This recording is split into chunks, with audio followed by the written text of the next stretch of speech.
इस क्वेश्चन में कह रहा है वैद्युत द्विध्रुव के कारण केंद्र से r दूरी पर अक्ष में स्थित बिंदु पर वैद्युत क्षेत्र की तीव्रता एवं विभव क्रमशः E तथा V है।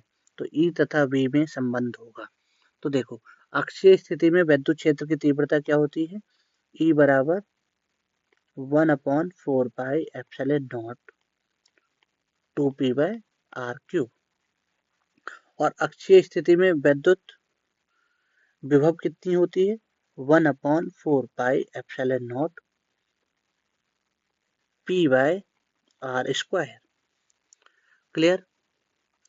अब इन दोनों का डिवाइड लगा दो। डिवाइड लगा के क्या होगा? इससे ये कट जाएगा, p से p कट जाएगा और इससे ये कट जाएगा, r हो गया। तो ये क्या आ गया? E by V equal to 2 by r।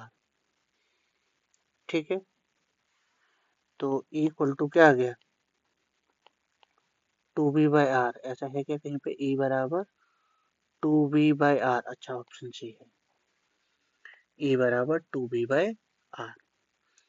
Clear?